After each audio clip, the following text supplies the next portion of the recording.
안녕하세요. 뉴스반장입니다. 이재명 대표에 대한 기소, 이재명 대표에 대한 여러 가지 사법적 의혹이 완전히 해소되지 않고 이거에 대해서는 진실규명이 필요하고 책임 유무에 대한 분명한 그 단죄가 좀 필요하다라는 그 의견도 강하게 있는 것도 사실입니다. 네. 이와 함께 이제 김건희 여사에 대해서도 김건희 씨에 대해서도 이제 대선 때 승자인 윤석열 대통령과 김건희 씨에 대한 수사와 또 이재명 그 패자인 이재명 대표에 대한 또는 그 부부에 대한 그 수사의 정도가 네. 칼날이 너무나 차이가 난다. 형평이 맞지가 않다. 네네. 그런 점에서 그 양측 다 좀 그 진실규명에 대한 것이 필요하지 않느냐 이런 의견들이 많은 것 같습니다. 이분은 대체 어느 당 소속의 국회의원입니까?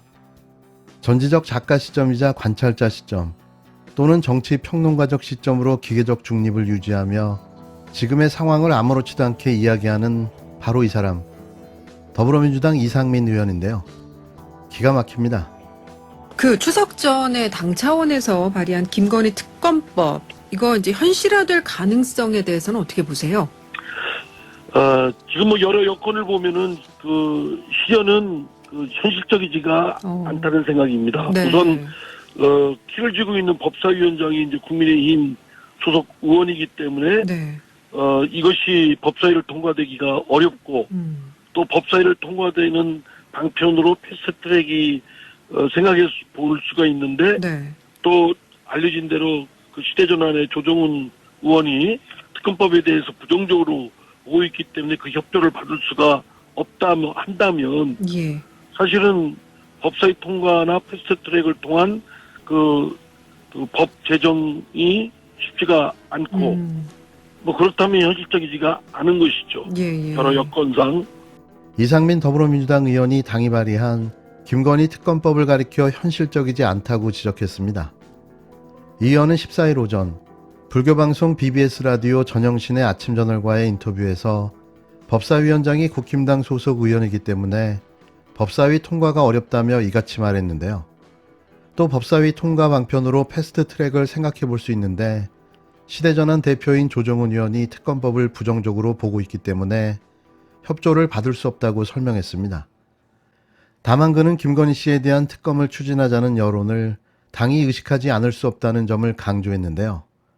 이 의원은 이재명 민주당 대표에 대한 서슬퍼런 사정의 칼날에 비해서 김건희 씨와 윤 대통령에 대한 칼날은 너무 무디고 형평에 맞지 않아서 이를 묵과할 수 없다는 여론도 상당히 많은 것 같다며 이런 국민적 여론을 민주당으로서는 무시할 수 없다고 말했습니다.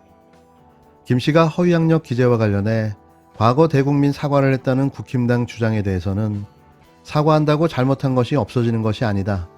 대선 때 표심이 상당히 위협을 느꼈으니까 모면하고자 사과를 일시적으로 한 것이고 본인이 조용한 내조자로 머물겠다고 했지만 윤 대통령 당선 이후에 전혀 그런 태도를 보이지 않고 있지 않느냐고 반박했는데요.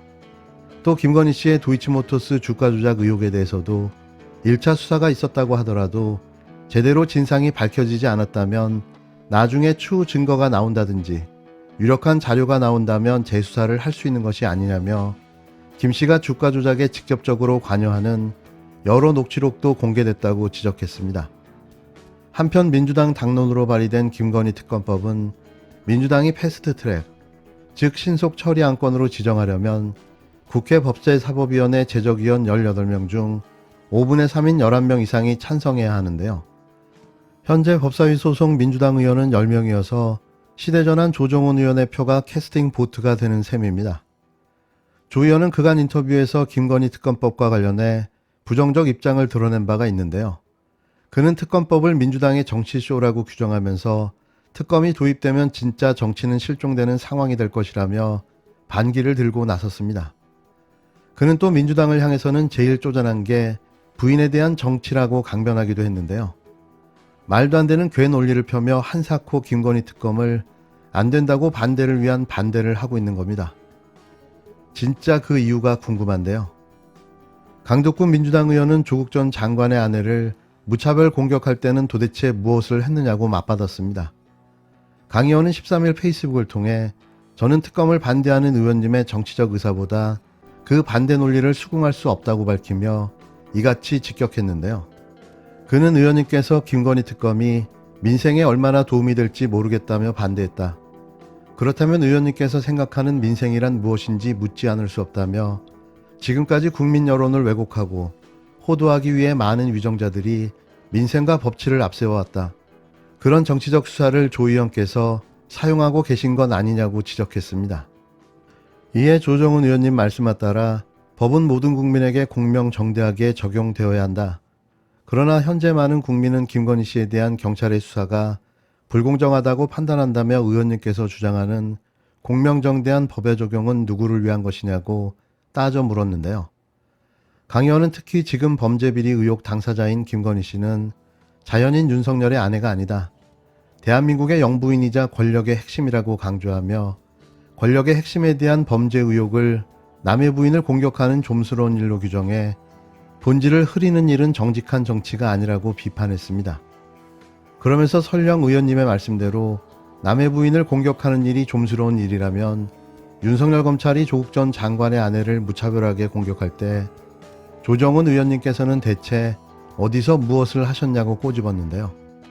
강 의원은 또 조 의원님께서 이미 문재인 정부 때 관련 내용을 수사한 적이 있으니 이번 특검에 동의할 수 없다고 하셨다. 그러나 문재인 정부 검찰은 윤석열 검찰이었다며 룸사롱 검사, 도이치모터스 사건은 물론이며 굳이 일일이 거명하지 않아도 될 만큼 수많은 검찰의 비위가 묻혀버렸다는 사실을 기억하지 못하시는 것은 아니겠지요라고 상기시켰는데요. 이어 그는 문재인 정부를 운운할 것이 아니라 김건희 씨의 이번 경찰 수사 결과가 정말 공정하고 합리적이라고 생각하시는지부터 말씀하셔야 한다고 일침을 날렸습니다. 같은 하늘 아래, 같은 땅을 딛고 서서 살아가고 있지만 어떻게 이토록 다른 생각과 사고를 할 수 있는지 의문스러운데요.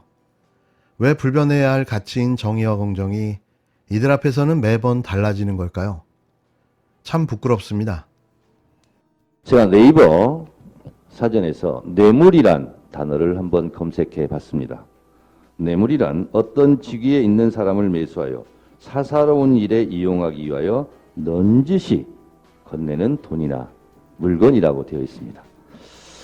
성남FC 관련해서 제3자 뇌물죄로 이재명 당시 시장을 엮었는데요. 이재명 당시 시장 혹시 넌지시 건네는 이렇게 돈 받으신 적 있습니까?